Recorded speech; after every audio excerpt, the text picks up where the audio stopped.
All right, folks, we're going to start in a minute. Please make your phone not ring. It's fine if you look at it, but turn off that ringer. So I always appreciate that. And we'll let everybody get settled, and then we'll get started.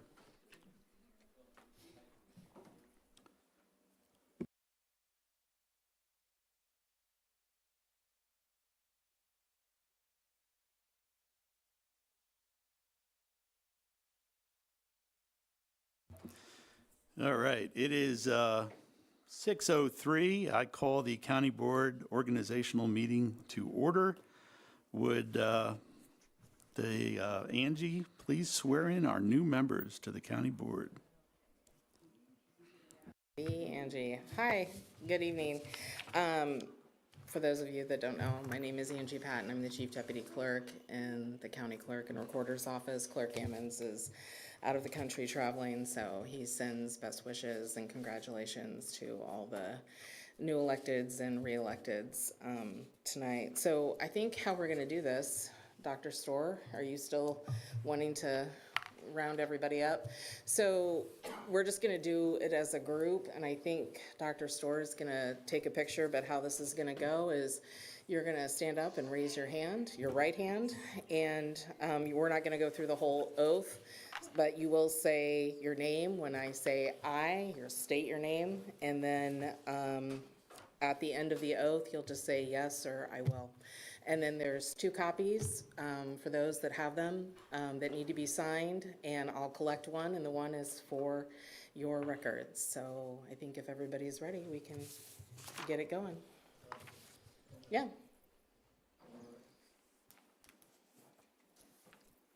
Yeah, that's you, Jeff.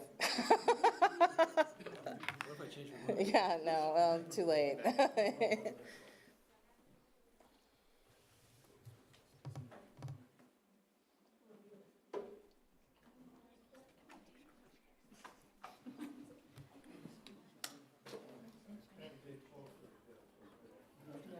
Are they?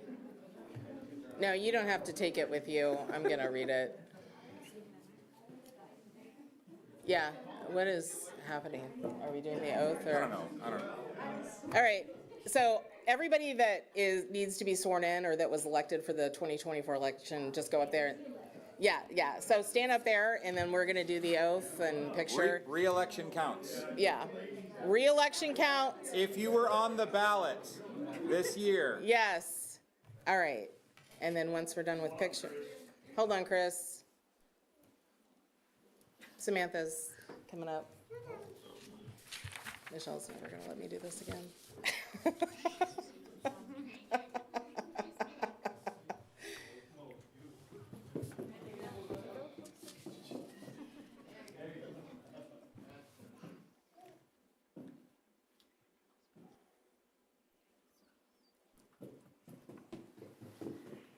Okay, so stay up there. We're going to do the oath. Everybody raise your right hand. And after I say I, you're going to state your name. So here we go. I, having been elected to the position of County Board Member in the state of Illinois and the County of Champaign aforesaid, do solemnly swear or affirm that I will support the Constitution of the United States and the Constitution of the State of Illinois, and that I will faithfully discharge the duties of the position of County Board Member to the best of my ability. Congratulations.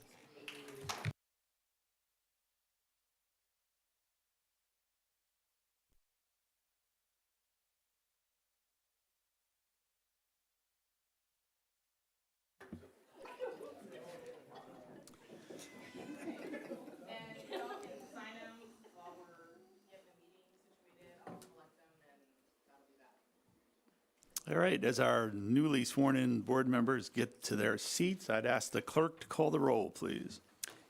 Cagle. Here. Carter. Here. Cowart.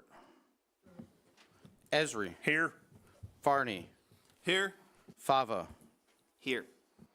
Furtado. Locke. Here. Lockshin. Here. Pugh. Present. Rodriguez. Here. Rogers. Present. Sexton. Storr. Present. Solard. Here. Thorsland. Here. Vanish Thiernaut. Here. Wiggs. Here. Wilson.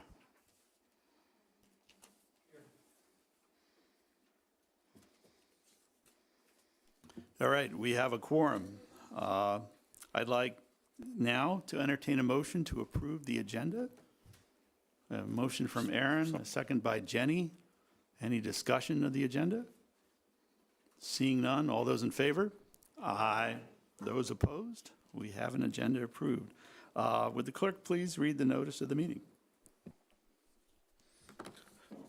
Notice is hereby given that an organizational meeting of the County Board, Champaign County, Illinois, will convene on December 2nd, 2024, 6 p.m. in the Shields Carter Meeting Room, Brookings Administrative Center, 1776 East Washington Street, Urbana, Illinois, in said county for the purpose of swearing in county board members and conducting official business. All right, thank you. Moving right along, communications. Any members of the board have any communications? If so, raise your hand. Looking around, I saw Samantha first and then Jeff. I wanted to share a paragraph of my favorite poem by Maya Angelou. You may shoot me with your words, you may cut me with your eyes, you may kill me with your hatefulness, but still, like air, I'll rise. Thank you. Thank you, Samantha. Jeff? Thanks, Eric. December 7th, just around the corner here. It's been almost 80 years since December 7th, 1941. It's a day that forever will live in infamy, and a day that to remember how important it is to be ever vigilant. On that day, on December 7th, it was a nice sunny morning. On Sunday, about 8 o'clock in the morning, maybe a lot of individuals were either laying on the beach, going to church, playing golf. However, just over the horizon, the Imperial Japanese Navy and Air Force attacked Pearl Harbor. Over 2,000 individuals died, and about 1,000 died at the battleship Arizona, which I was there in August. Well, I was also stationed in Pearl Harbor, but as a Navy guy, but I also went there in August to visit the Pearl Harbor Memorial, and it's quite a moving experience if you have never been there. It's a very, very moving experience to see what happened to our country, but then our country turned around and obviously eventually 4 years later won the battle, won the war. But nevertheless, the Japanese, they planned that for over a year. So for us it was a surprise, but for them it was not. And that being the lesson learned, that we always need to be vigilant no matter what. Even though we have a lot of national enemies that want to see the demise of the United States. So that's why we always need to be vigilant and do our duty. Thank you. Thank you, Jeff. Anyone else? Jamala? If you live in Urbana, this is the last week for leaf pickup.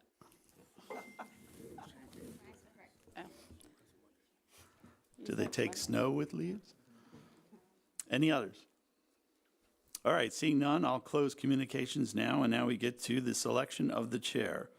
Anyone can nominate any member who's not currently a nominee, which is no one right now. You can nominate yourself, and when we get all the people who have offered up a nomination, then we'll allow people to drop out. I see Lorraine. I'd like to nominate Samantha Carter for a second term. Okay. Any other nomination? Jenny? I'd like to nominate Jennifer Locke for County Board Chair. Okay, that's two. Do we have any others? Jeff? Thank you, Eric. I'd like to nominate Aaron Esri as chair. Okay. Any other nominations for chair? Going once, going twice. All right, we have 3 nominations for chair. I now will ask if any of those nominees want to remain or if anyone wants to drop out. If not, we'll move on to the vote. These are roll call votes. What you need to do is say the name of the person. It can be the first or last, but we need a simple majority, and it's a roll call. So I will ask that the clerk call the roll and make sure you say the name of the person you would like to see as chair.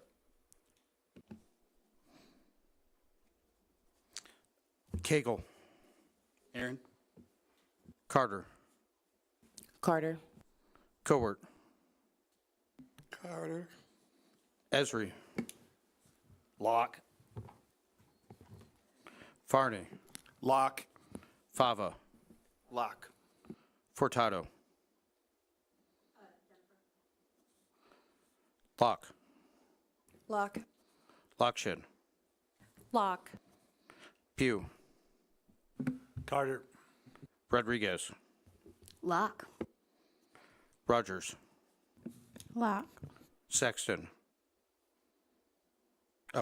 Store. Locke. Sollard. Locke. Thorsland. Lock. Vantage Theornot. Lock. Wiggs. Locke. Wilson. Aaron.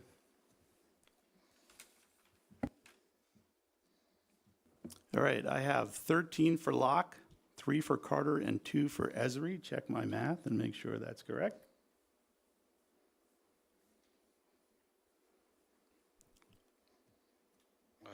I have 3 for Carter, 13 for Locke, 2 for Esri. All right, the math checks out. Congratulations, Jen. That's for your desk now, and you can sit here next meeting. All right, thank you, everybody. We now move on Thank to you. the selection of the vice chair. The procedure is the same. You can nominate yourself, or you can nominate someone else. We only need one nomination, and I see Lorraine with her hand up. Israel. Esri, okay. Jenny? I didn't know if anybody else. Rodriguez, please. Okay, Rodriguez. Any others? Aaron? John Farney. All right, Farney. All right, any other nominations for vice chair? Seeing none? Oh, Aaron? Okay. All right, I'll close nominations. Now's your chance if you want to drop out or not. Aaron, I was going to decline. you want to decline? Yep, Okay, thanks. we will take you off the list, sir. All right, anyone want to replace Aaron? Samantha? Wilson. Wilson? Okay, we will add Wilson to the list. All right, last chance to drop or add. Jeff? Thank you, Samantha. I appreciate the consideration, but I'm going to decline. Okay, Jeff is in and Jeff is out. All right, thank you for your service. However short.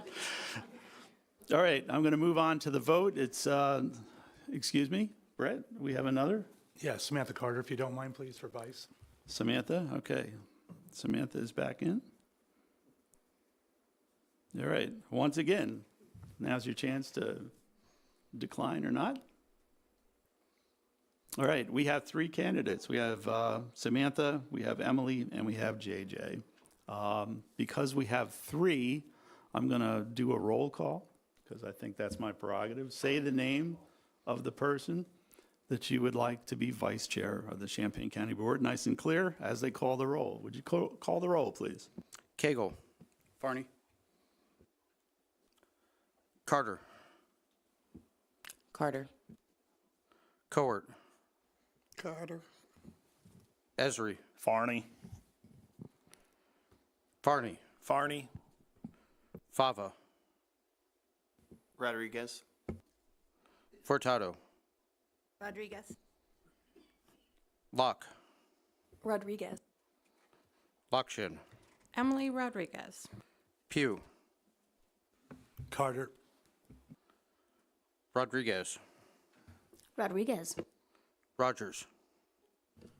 Rodriguez. Store. Rodriguez. Sollard. Rodriguez. Thorsland. Rodriguez? Vantage Theornot. Rodriguez. Wiggs. Rodriguez. Wilson. John Farney.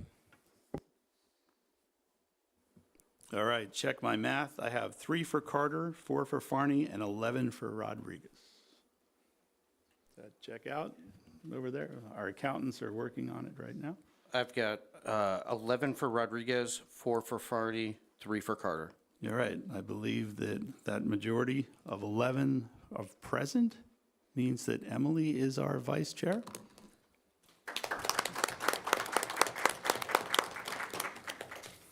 Thank you very much, both of you. Allow me to have the honor.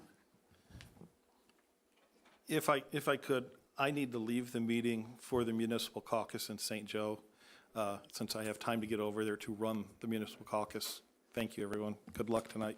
Thank you, JJ. Have a good evening.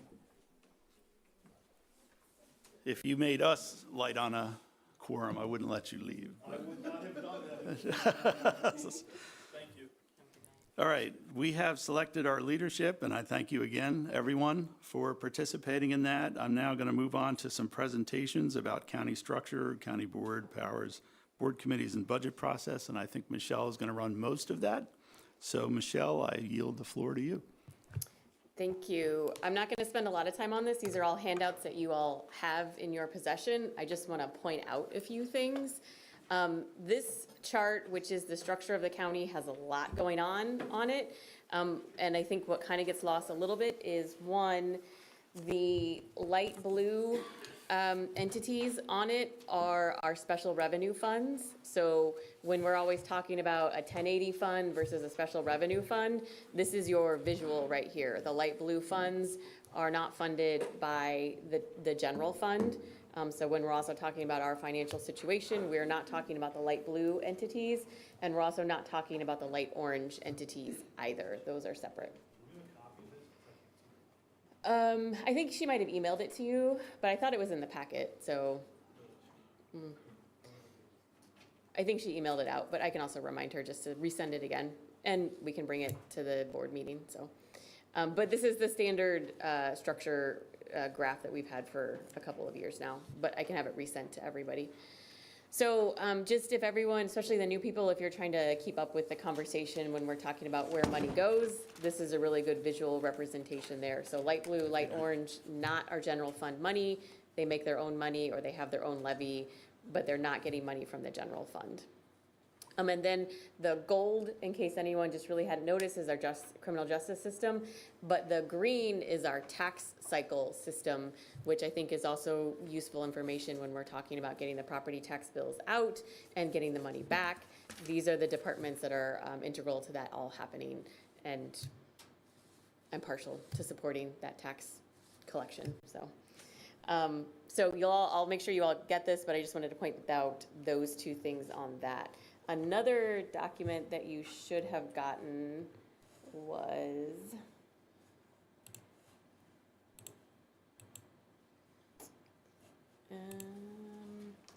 your budget priorities as defined by the board.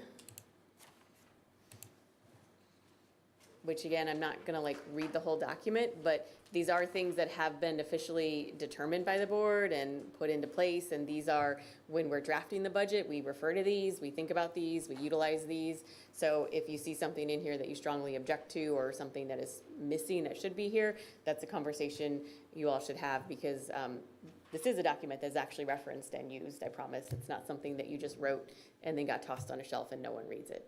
We do read it, we do use it, so. I thought that I had. There's another document that has, that she also sent to you that has just link after link after link. And I know there's a lot on here, but this is all pretty useful. But in the middle here, it defines what the county board's responsibilities and powers are. It doesn't define them, but it pulls from the statute and outlines what they are. So really, they're, as the theme that you're gonna learn very quickly, money. They're all money and revenue related for the most part. So buying, selling land, assisting with appointments through the county executive's office, levying the taxes, establishing referendum for bonds, zoning, licensing entertainment, regulating alcohol, IGAs. IGAs can only be authorized by the board. Contracts can be signed by the county executive. adopting a balanced budget and amending the budget throughout the year, reporting on the receipts and expenditures, which is through the treasurer's office, and the salary administration, which we have an entire ordinance about as well, which is linked on the document as well, and is a useful, actually, I think it's an ordinance, yes, that we worked on last year and that board passed. So, and then providing proper infrastructure, so buildings, desks, materials for all of our departments, as well as their personnel budgets, to ensure that they can fulfill their statutory duties, which is much more complicated than it sounds, as I think everyone here realizes, because there's just not enough money for everyone to fulfill their statutory duties, and tough decisions have to be made. So those are some of the highlights to the documentation that was sent out to you. If you have any questions, please don't hesitate to reach out. It's a pretty big information dump, I know, especially for the newer people. And the other item that if you're a newer person, I would suggest you might want to bring is your Robert's Rules. You might just want to bring it to meetings for a couple of times. It is, especially when we have so many people on here who've been doing this for a long time and go really fast, which is appreciated for time efficiency, but if you're trying to learn Robert's Rules, it gets overwhelming really quickly, and this is just a really quick cheat sheet that's very helpful. So what we're gonna do, Stephanie is going to run through this very handy-dandy County Board Finance 101, because again, money is the thing that you all talk about and deal with the most, and understanding the county finances is not intuitive, but important, so.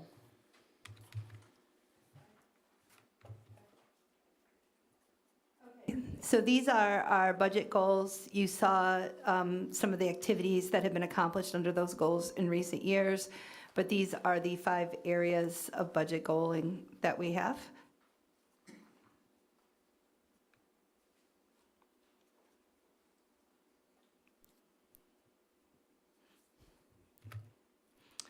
Okay, the budget process. So you have here your calendar. These are all of our meetings. You will see that for everything that is financial, that is accomplished through the Committee of the Whole. That happens in general on the second Tuesday of every month. And then we vote on things. And if everybody votes yes, it goes on the consent agenda. And then we affirm that vote when we vote for the consent agenda on the third Thursday of the month. On occasion, there are some finance things, including payment of claims, which is how we pay our bills, and purchases not following purchase order, that are always on the Thursday meeting. But the vast majority of finance occurs on the Tuesday meetings. And it usually takes up the most time, because as Michelle said, statutorily, that's the main thing that we do is finance. Here's the steps of the budget. So for 2025, believe it or not, the budget starts all the way in April. The financial, we'll get a financial forecast from our budget director, Travis, who actually, that's like his specialty. That's one of the reasons we got him. We stole him from the city of Champaign. He has a lot of a financial forecast experience and modeling. And then the county executive will kind of let us know what's on his mind.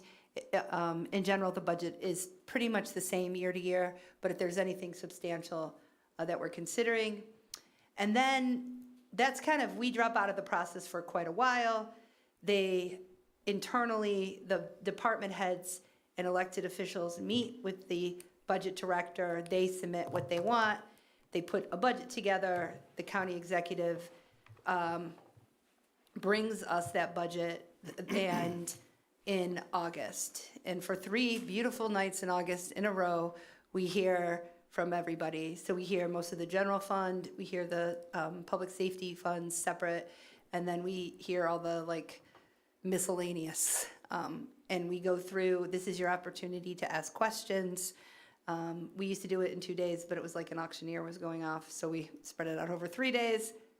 Then the board sort of during that process can indicate things that they're thinking about. The budget the county executive takes all of that, and then on September 24th, we have a meeting where if there are any outstanding decision points, we give direction to the executive based on those decision points. Some years we don't have that meeting. Some years that meeting goes for 5 hours, right? Depends on the year. If the budget's simple or not. Then, and I will tell you, this year it'll be very simple because we have no money. So there should be no need for that meeting, or it should be really short.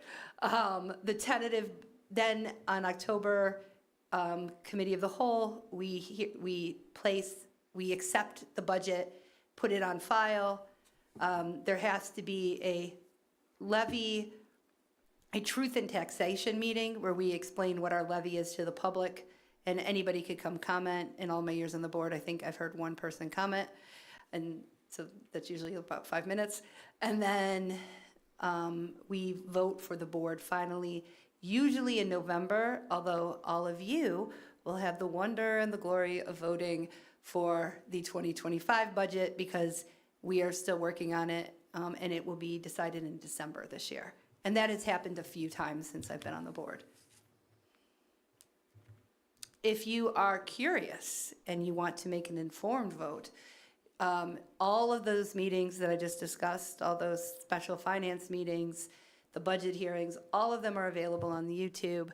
I believe the 3 special finance meeting, the 3 budget hearings and the special finance meetings would total in about 12 hours.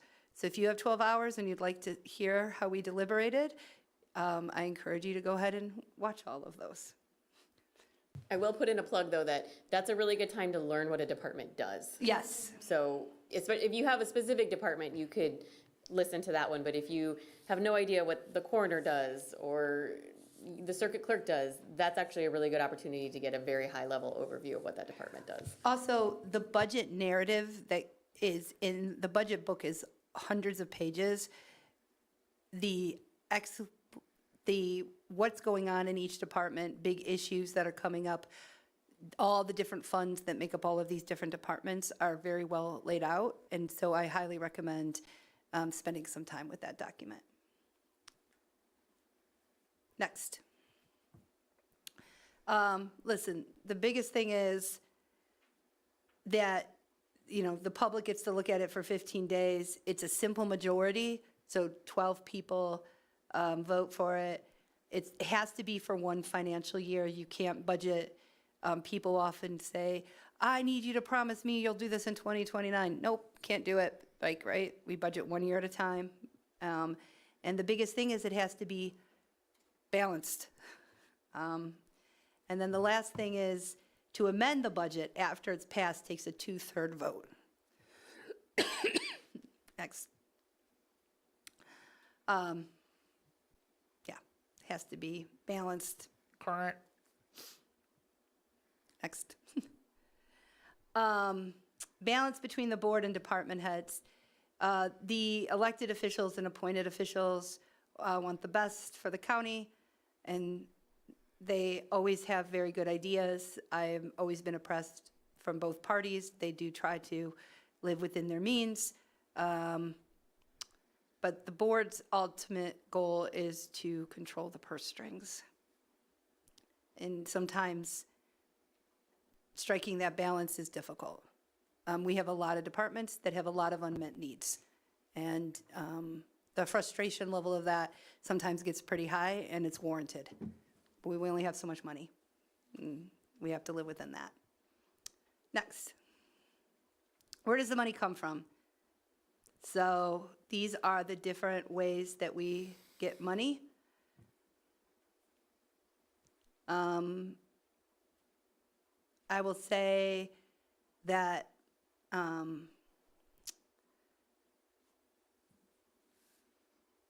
if anybody has any particular questions and wants to do a deep dive on that, maybe see me after class. The public safety sales tax has very specific statutory requirements of how it can be spent, and it's on public safety.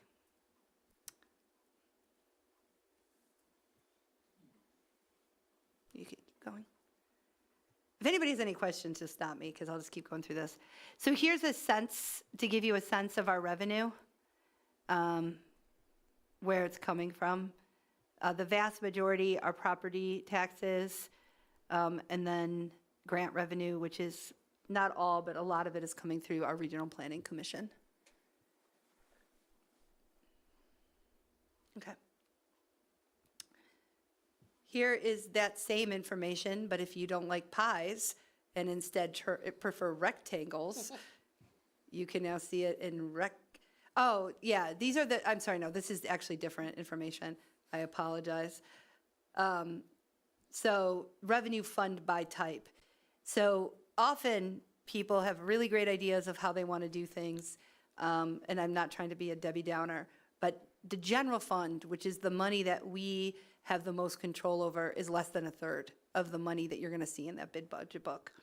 A lot of the other things, so for example, special revenue funds, whether it's fines or fees or some weirdo, tax stream that goes to a particular department or whatever it is, they have to be spent on that narrow thing. So as Michelle mentioned, if you want to look at the part of the budget that we as a board actually have some control over, it's the fund that's the 080 fund. That's not to say we don't have control over the other funds. We could say to them, no, you can't spend it, or yes, you can, right?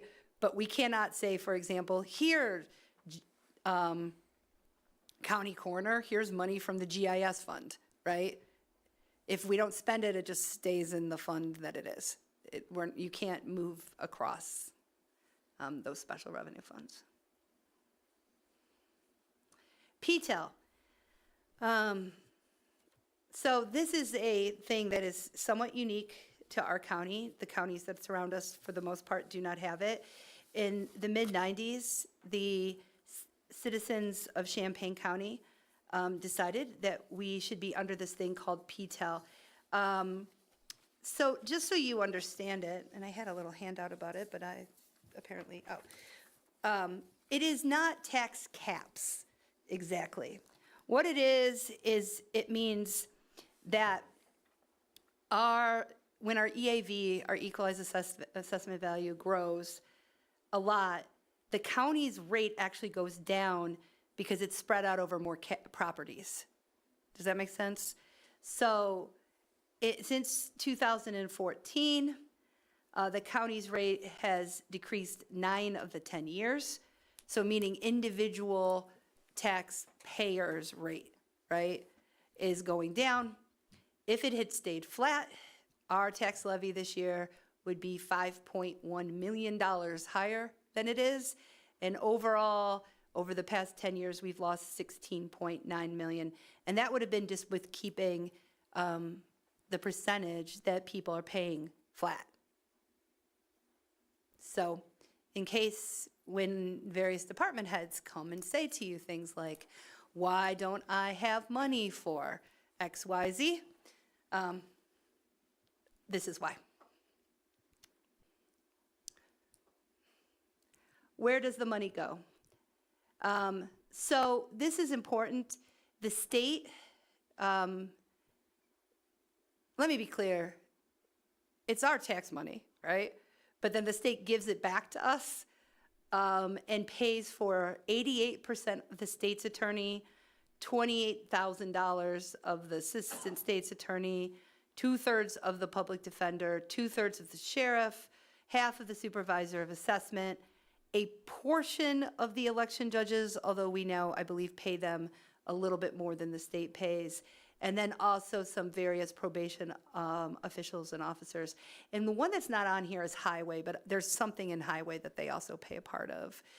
The deal is, in order to get this money, we have to pay these people a minimum based on the size of our county. So if we don't pay the sheriff basically what we pay the sheriff, then we would have to pay his whole salary. The state would not. So even though it's our tax money, that's how the statute's written. So if you're wondering why some elected officials make more than some of the other ones, or why the salaries are what they are, that is, in some cases, it's because of this. because obviously, if we would prefer not to have to pay 100% of the state's attorney's office, but in order to get that, we have to pay her a certain amount of money, and likewise the other folks that are on there.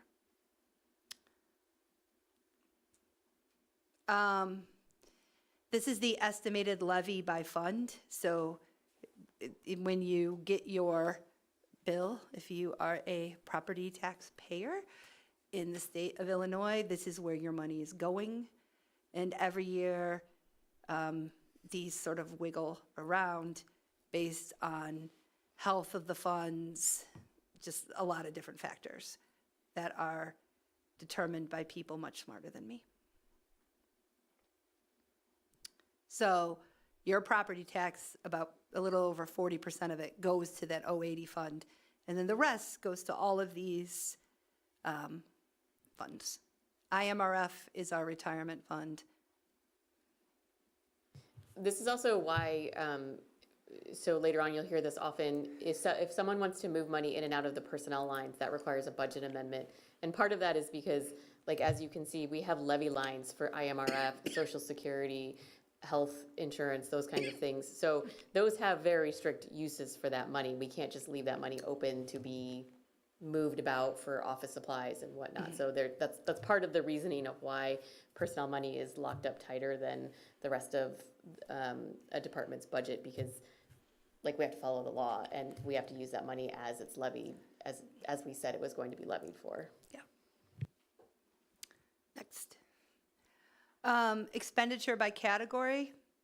So here you could see about a third of our overall money in the county goes to personnel, and then a third goes to capital, and a third goes to services. I will say, if you actually just look at the general fund, the 080, the amount that goes to personnel is much higher. Yeah. Your microphone turned off, Michelle. So it's about 80%.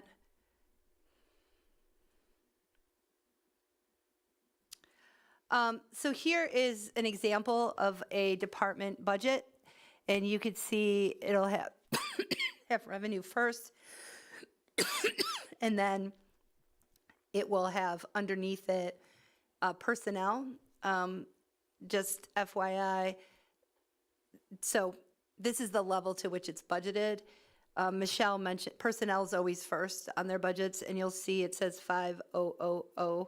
That third number indicates that it's personnel, in case you're interested, if you're a nerd. Like me, that 500 means personnel, if you go to the next slide.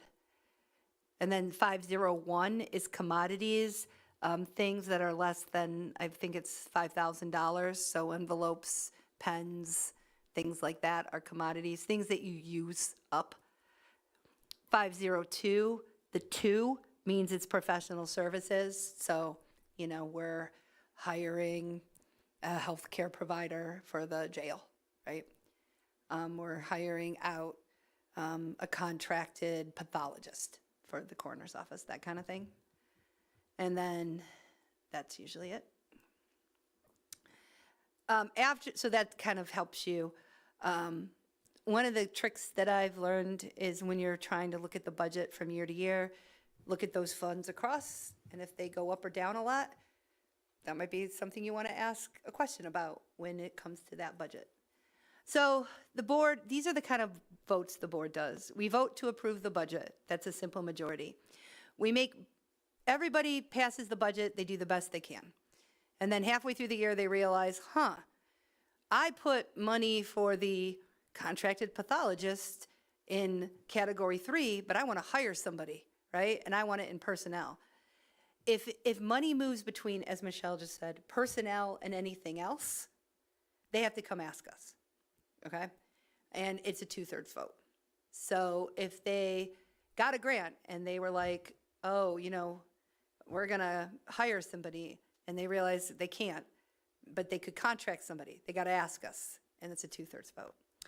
If they decide they want more envelopes and less, contracted services, they don't have to ask us. It's only when stuff moves out of that 0 fund, the personnel, that they have to come ask us. Once we give them their budget, to be blunt, elected officials could spend it how they want, as long as it's within those categories, and they follow our various finance rules.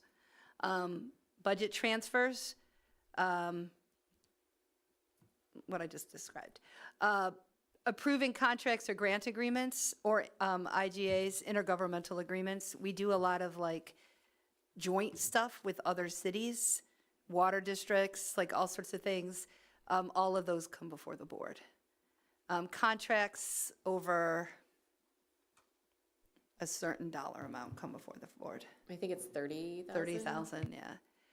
Purchases not following purchase order. If somebody forgot and paid tax on something, didn't keep a receipt, paid a bill. We've had a lot of these lately from the last fiscal year, this year, for some reason.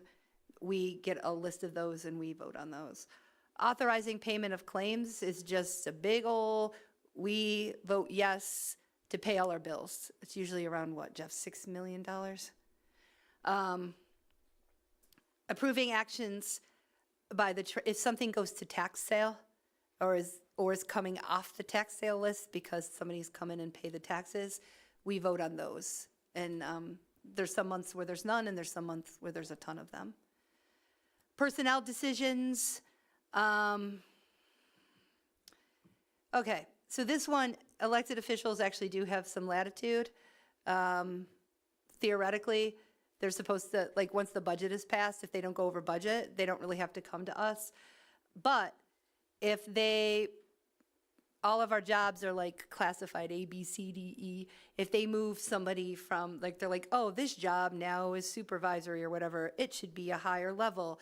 All those decisions come not just from finance, but also to personnel. And then if we have 10 labor contracts, I believe, At between least. 2 different unions, we have to ratify those as a body. Every year we make insurance decisions.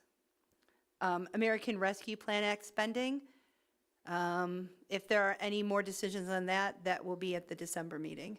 And that is the big amount of, we got more than $40 million from the federal government in response to COVID. And we've been spending a lot of time pushing that out to both community projects and internal projects. All of that has to be firmly allocated by the end of this year. So after December, there will be no more decisions. We have several bonds. That's a whole nother day. We're not going to do that today, but we could go over the bonds with you if you'd like. If we decide to, example, refinance a bond for a better rate, which we just did, that has to come before the board. Back when I first got on the board was so broke that we couldn't make payroll. Or the county was so broke, we couldn't make payroll, and we would have to pay a couple of months of payroll from our public safety sales tax fund and then give it back once property taxes started coming in, and we would vote on that. Or if one of our funds, if tort immunity is high for some reason and self-insurance is low, we might have to move money in between those funds, right? We try to do our best to make sure all of the funds are healthy, but sometimes certain funds get hit in ways that we don't expect. This is what a resolution looks like. So here is an actual resolution that for the coroner's office, and you will see the coroner's office got more money than they expected to do autopsies. We get money from other counties. If we have a pathologist. Yeah, right now we don't have a, well, Yeah. in the olden days when we had a pathologist, we sometimes would be doing stuff for other counties and then like, oh, we got more money than we thought. He can't just spend that money. He has to come ask us for that money. So you see here, here's how he's going to spend it. He needs it for 2 different things. For equipment less than $5,000. Oh, look, 501. And then he needs professional services, 502, to actually pay that pathologist, and then revenue. And then you'll see there's a little bit of a difference. That money would just go to our fund balance. Here's another example. This is the circuit court had a person, if I recall this one correctly, I don't remember. Maybe somebody retired. Yeah. Sometimes when people retire and they've been here for a super long time, we got to pay out their benefits, right? And we budget pretty tightly. So, oh no, we got to pay this person. We don't have enough money. We need to do a resolution. And you can see it's personnel because it's 500. See that 0? That means it's personnel. And they need money. Well, there is no money. It's just coming from our fund balance, right? So there's no additional revenue that's being added. We're just spending money from our fund balance. Does anybody have a question? And please feel free to reach out to me. I don't know that I'm going to be finance chair for the rest of my life, but I am right now. So if anybody, and John Farney is the deputy finance chair, and we work really well together. So feel free to reach out to either one of us. But that's the basic, those are the kind of votes that you're going to have to do. There's other votes that we take, but I would say 75% of our time is spent on finance votes. Because that is statutorily the thing that our job is to give money to the departments and then trust that they're going to do. And we're very fortunate. We have excellent department heads and elected officials and finance and staff. Our job is to fund them as best we can and then make sure they're following it. That's really what our job is. Our job isn't necessarily to run the departments, right? And if we do cross over to that too much, they'll let us know. All right, thank you, Stephanie. I think that wraps up section 9. I just want to real fast, if One you're more? not familiar, on our website, under the county board tab is a ton of information and pretty much everything that we're always discussing at board meetings. All the previous financial forecasts are down here under financial forecast. The facilities 10-year capital plan is under this one here. The department reports that you hear about being put on file, they're here.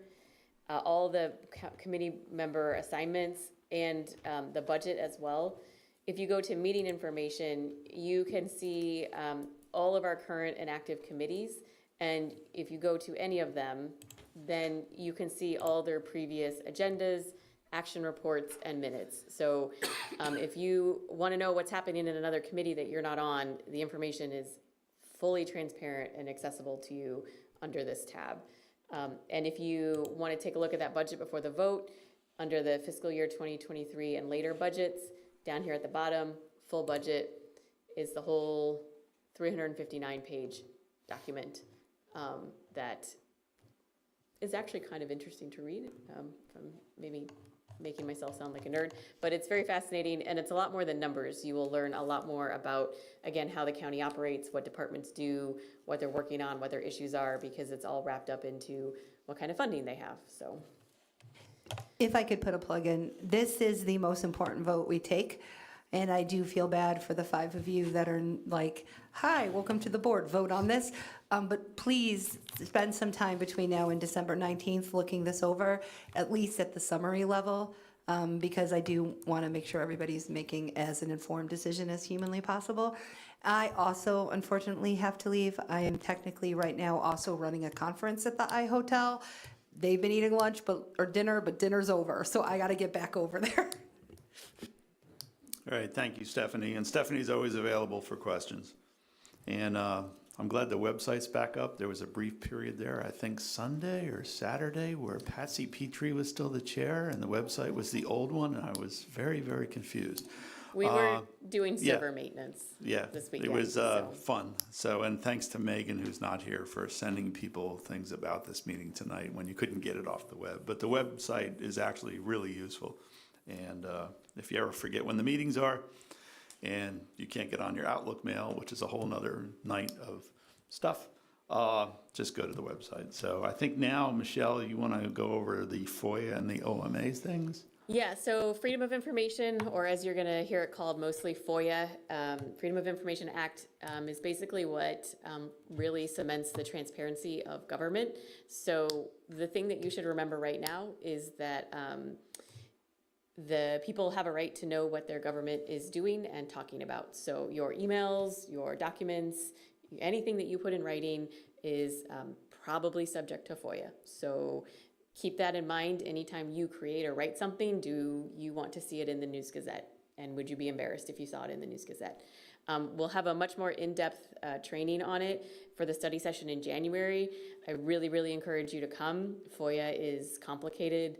It's frustrating, it's nuanced, but it is going to be a constant theme in your life as a county board member. So it's just very important that you have at least a basic understanding of what it means, not only for the county and the county business, but for you as a private citizen, because there are repercussions for you if you do not understand what FOIA is. So please try to come to that study session.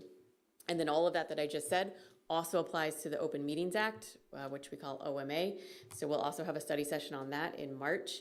And same thing, the people have a right to know what their government is doing. So that applies to how, when we put our agendas out, when we have meetings, where we have meetings, when can they be canceled, when they can be moved, how do we have public comment, all of that kind of stuff.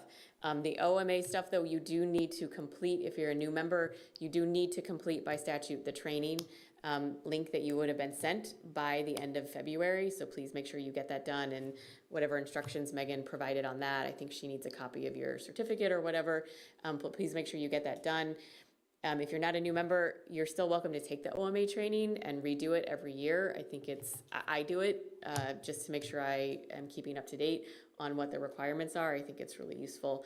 So we'll also have a study session on that, but same thing, everything about a meeting is public unless we're in closed session, and you'll know we're in closed session because it's a big hoopla to get into closed session, but everything else is public.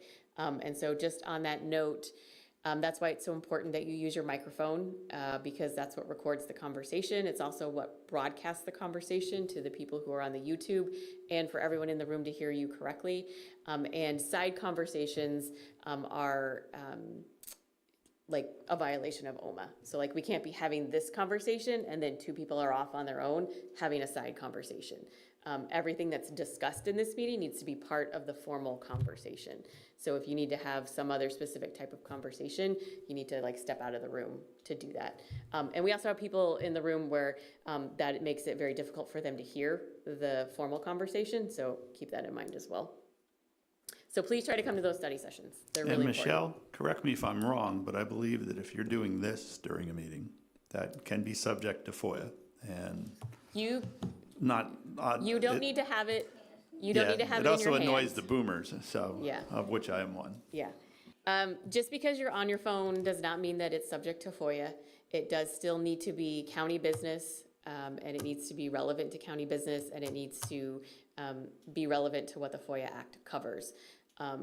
However, if you got FOIA'd about your texting at work or texting during the meeting, our civil division would ask you to send them everything that you texted so that they could confirm for sure that it really isn't part of FOIA. So if you're having a fight with your partner over text during a meeting, like maybe not, maybe like ask them to just wait until you're done with the meeting kind of thing.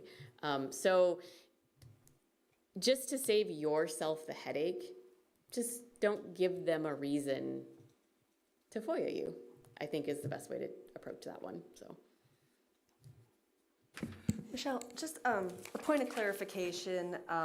It lists the study sessions in January and March as different dates than what the study session dates on our calendar are. So I don't think I have the calendar. What is the calendar? The calendar says January study session is the 28th and the March study session is the 25th. I mean, I think the calendar would be right. Okay, So, yeah, so the pink sheet is not. Okay, thank you. and the calendar is, like, the meetings are set for the year, so if you don't have that on your personal calendar, I would encourage you to definitely get that on there so you don't accidentally double book yourself. Yeah, thank you, Jen. I just wanted to add a quick, sorry, if you're not talking into the microphone, they literally cannot hear you on the YouTube feed. They can only pick up what's, I don't know if that was clarified enough, but you really got to turn on your microphone for everything. All right, I think that wraps up 10, Michelle. And then we have 11, which are recommendations to the Policy, Personnel, and Appointments Committee for changes to the county board rules. And these are things that were sent out. I think you've got a handout. And they entail presentations, communications, and public participation, and some maybe codifying things. Do you have more you want to share, Michelle, on that? Yeah, so the only thing that we need to know tonight is, do you want recommendations for changes on these issues presented to the Policy Personnel Committee to come back to the board to address, to make changes in the board rules? So you're gonna, don't you, I think you approved the board. I guess you don't, okay. These are things that just over the last year and a half, randomly have come up in a meeting and someone's been like, man, we need to change that next time we go over the board rules. So we just kept a quick list as to what they were and why. I'm not saying you should or shouldn't do any of this. This is just things that have kept coming up. So what I'm asking for right now is general direction. You don't care, drop it. You care, you want to hear a proposal. You don't have an opinion yet, you want to talk about this later. Any of those are options. Brett? Thanks. I was a little bit confused with this too. It sounds like an elected official, if they wanted to talk about something that's not in the rule, they can't talk at public participation then. They would have to actually do it if somebody, got them to talk later on in the meeting at that part in time, This Like- was in reference to them talking about their work as an elected official, not in public participation. That was a scenario that has happened a couple of times in the last year, and every time there was conversation by board members afterwards that if an elected official wants to talk about their work as an elected official, they would like that to be during the part of the meeting where the board can engage with them on that conversation. But if someone wants to come and rail at you about property taxes and they happen to be an elected official, they have every right to do that in public comment. So they're still able, like CJ counts come up and talk about the VAC. Stuff like that's fine. Okay. Now, if she wants to come and talk about how the VAC Gets funded or is something. doing something in the treasury, Yeah. not in public comment, but it's part of the meeting. If I may too, a second point, we've had board members that talk back to some of our speakers or have comments while they're speaking. Can anything be done about that I'm not aware, like during public comment, during public comment?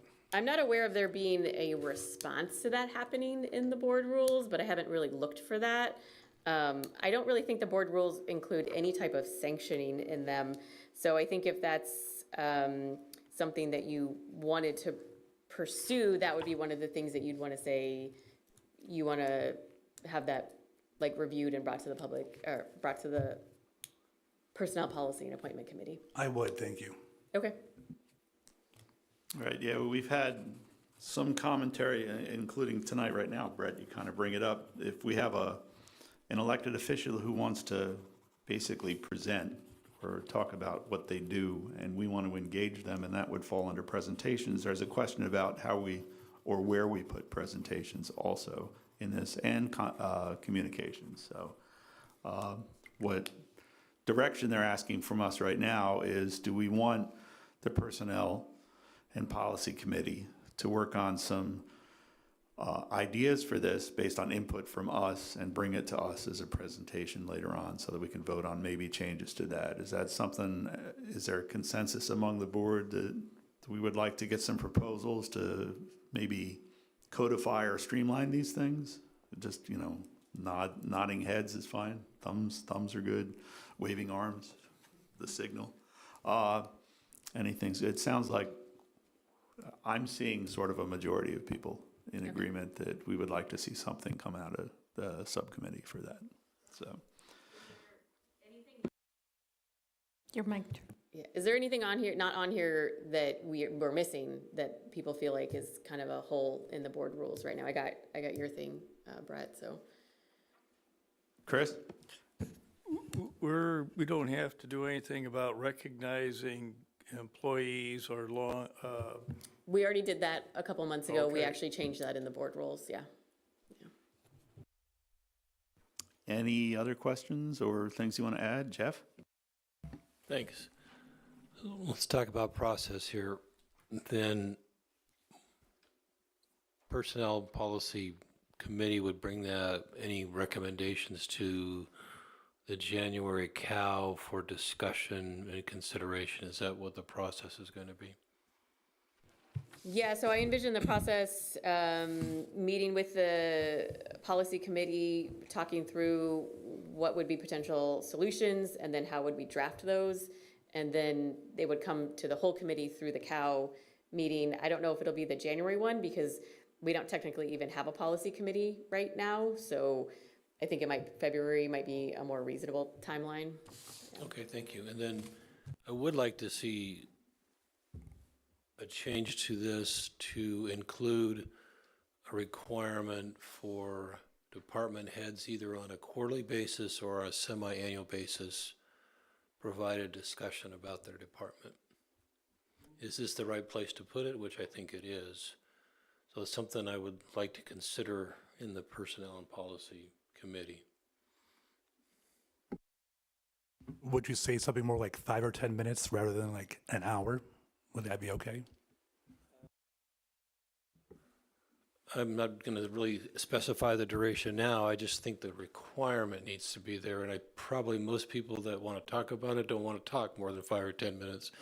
But we could have a time limit on a presentation. But at least the concept of having a department head talk to the board about their department, either the plus or minuses or what they see needs changed or how effective they are, and then be available to answer questions from the board regarding their department. Okay, I got that. And just to elaborate on that, I think we don't want one meeting where they all come. I think it would be nice to maybe develop some sort of rotation where, and it would be helpful maybe for department heads to know that, oh, February is my month, and then again in, the fall sometime, and they kind of move around and keep it to a couple or 3 every meeting, so. Samantha? As we've seen, this is a very disrespectful board as well, so I would like a level of respect when the elected officials are presenting too. I think that is very important when they're giving their presentation, so there isn't a back and forth between the elected officials and the department heads. Okay. I think that's lots of direction for the yet to be officially formed Personnel and Policy Committee. So anything else on this topic? All right, I'm going to lean over here to the new chair, and I'm going to talk about appointment to county board committees and liaison appointments, and I think this will probably happen later on. Is this true? This is true. We have openings committed, or that, came from outgoing board members. I've spoken with my caucus about who's going to go where. Aaron, if you want to speak with your caucus and then get with me in the next couple of days, I know that we have an opening on facilities for Republican and highway, if everybody wants to stay where they are. We've already started discussing. Okay, so. great. Just get in touch with me and we'll vote on it at the next meeting. Okay, is that all we want to do for both 12 and 13? Liaisons as well? Let Correct Jen me know. if I'm wrong on liaison appointments. That is a Steve thing, correct? Or has that been board or has that been? I remember I was appointed by the county executive for my liaison appointments. Michelle? It's all over the board. It depends on the specific position. But I think I'm going to speak for both entities and say that we would like to know who wants to be liaisons for items. Yes. So if there's something that you want to be a liaison for, please send that to your caucus chair, and they can get that to probably Jen and Steve, and then we can go from there, because we don't want to appoint people to be a liaison to something they're not interested in. So to refine that, if you're happy where you are, don't even reach out. We'll be good. We'll just, everybody, for both of these, we're going to maintain the status quo unless there's a reason your schedule has changed, you can't do it. We'll look at who's got openings. I know that our Republican members have way more obligations because of the requirement that we have a Republican and a Democrat on so many of these, and there's so few. But we're going to try not to overload anyone, but we do want to spread the work around. So once we have a list of what our openings are, we'll have it pushed out to everybody, and please volunteer before you're voluntold. Very good point. Thank you, Jen. If that's all wrapped up, we're into other business. Is there any other business before the board tonight anyone would like to discuss? Everybody's hungry. That's good, because I am too. All right, then, without further ado, I call this meeting adjourned at 7:08 p.m. Thank you, everybody, very much.